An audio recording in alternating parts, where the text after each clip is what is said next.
The Old Curiosity Shop by Charles Dickens. Chapter 20. Day after day, as he bent his steps homeward, returning from some new effort to procure employment, Kit raised his eyes to the window of the little room he had so much commended to the child, and hoped to see some indication of her presence.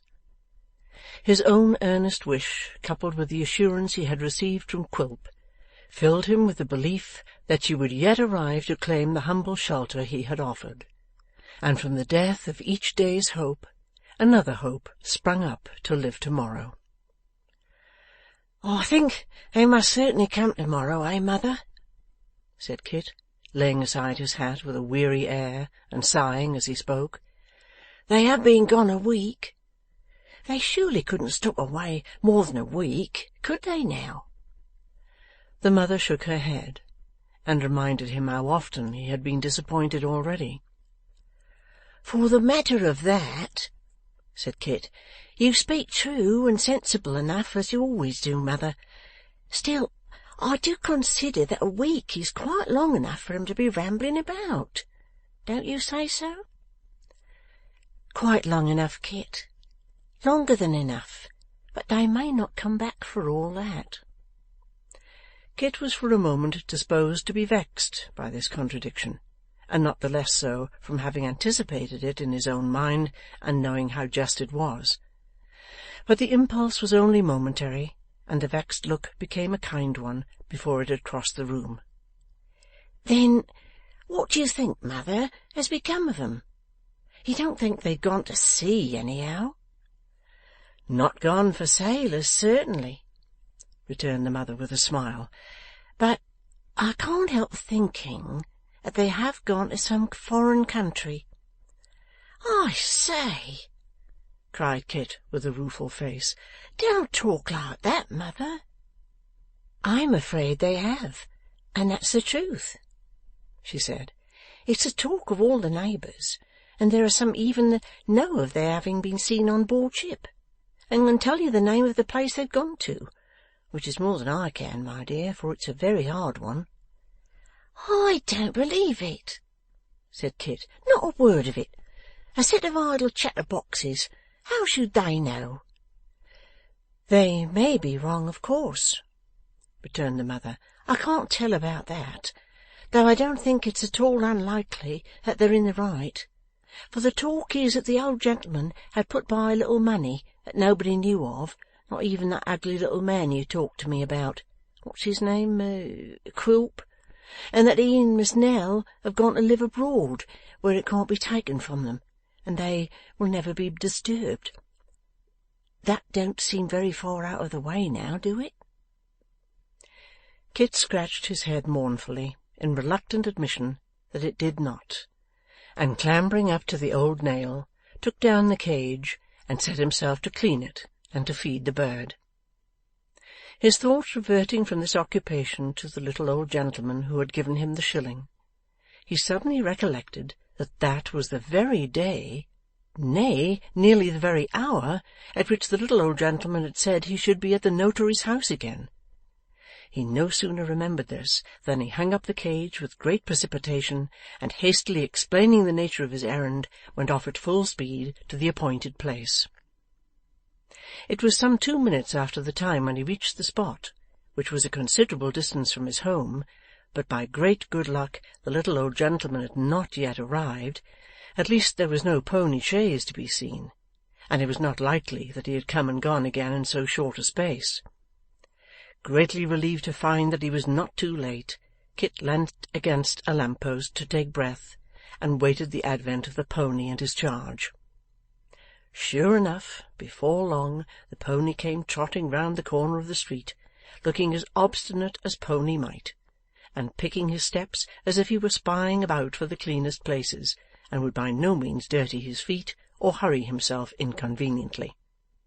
Behind the pony sat the little old gentleman, and by the old gentleman's side sat the little old lady, carrying just such a nosegay as she had brought before. The old gentleman, the old lady, the pony, and the chaise came up the street in perfect unanimity, until they arrived within some half a dozen doors of the notary's house, when the pony, deceived by a brass plate beneath a tailor's knocker, came to a halt, and maintained by a sturdy silence that that was the house they wanted. "Now, sir, will you have the goodness to go on? This is not the place," said the old gentleman. The pony looked with great attention into a fire-plug which was near him, and appeared to be quite absorbed in contemplating it. "Oh dear, such a naughty Whisker!" cried the old lady. "After being so good too, and coming along so well. I'm quite ashamed of him. I don't know what we are to do with him, I really don't." The pony, having thoroughly satisfied himself as to the nature and properties of the fire-plug, looked into the air after his old enemies the flies, and as there happened to be one of them tickling his ear at that moment, he shook his head and whisked his tail, after which he appeared full of thought, but quite comfortable and collected.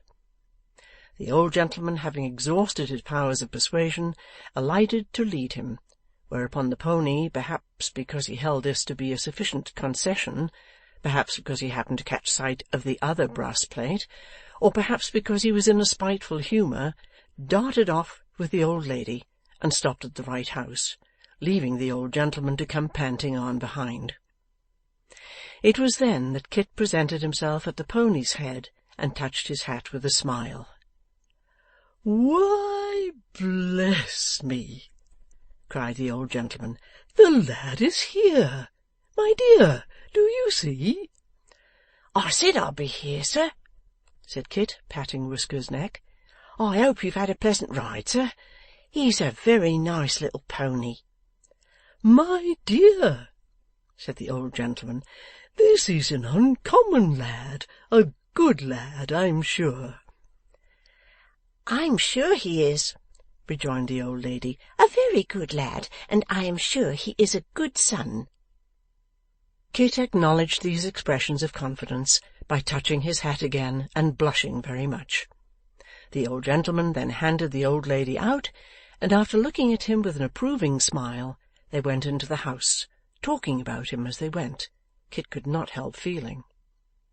Presently Mr. Witherden, smelling very hard at the nosegay, came to the window and looked at him, and after that Mr. Abel came and looked at him, and after that the old gentleman and lady came and looked at him again, and after that they all came and looked at him together, which Kit, feeling very much embarrassed by, made a pretence of not observing. Therefore he patted the pony more and more, and this liberty the pony most handsomely permitted. The faces had not disappeared from the window many moments, when Mr. Chuckster, in his official coat, and with his hat hanging on his head just as it happened to fall from its peg, appeared upon the pavement, and telling him he was wanted inside, bade him go in, and he would mind the chaise the while. In giving him this direction, Mr. Chuckster remarked that he wished that he might be blessed if he could make out whether he, Kit, was precious raw or precious deep, but intimated by a distrustful shake of the head that he inclined to the latter opinion. Kit entered the office in a great tremor, for he was not used to going among strange ladies and gentlemen, and the tin boxes and bundles of dusty papers had in his eyes an awful and venerable air. Mr. Withered, too, was a bustling gentleman who talked loud and fast, and all eyes were upon him, and he was very shabby. "Well, boy," said Mr. Witherden, "you came to work out that shilling, not to get another, eh?" "No, indeed, sir," replied Kit, taking courage to look up. "I never thought of such a thing." "Father alive?" said the notary. "Dead, sir." "Mother?" "Yes, sir." "Married again, eh?" Kit made answer, not without some indignation, that she was a widow with 3 children, and that as to her marrying again, if the gentleman knew her, he wouldn't think of such a thing. At this reply Mr. Witherden buried his nose in the flowers again, and whispered behind the nosegay to the old gentleman that he believed the lad was as honest a lad as need be. "Now," said Mr. Garland, when they had made some further inquiries of him, "I am not going to give you anything." "Thank you, sir," Kit replied, and quite seriously too, for this announcement seemed to free him from the suspicion which the notary had hinted. "But," resumed the old gentleman, "perhaps I may want to know something more about you. So, tell me where you live, and I'll put it down in my pocket-book." Kit told him, and the old gentleman wrote down the address with his pencil. He had scarcely done so when there was a great uproar in the street, and the old lady, hurrying to the window, cried that Whisker had run away, upon which Kit darted out to the rescue, and the others followed. It seemed that Mr Chuckster had been standing with his hands in his pockets, looking carelessly at the pony, and occasionally insulting him with such admonitions as "Stand still," "Be quiet," "War," and the like, which by a pony of spirit cannot be borne. Consequently, the pony, being deterred by no considerations of duty or obedience, and not having before him the slightest fear of the human eye, had at length started off, and was at that moment rattling down the street.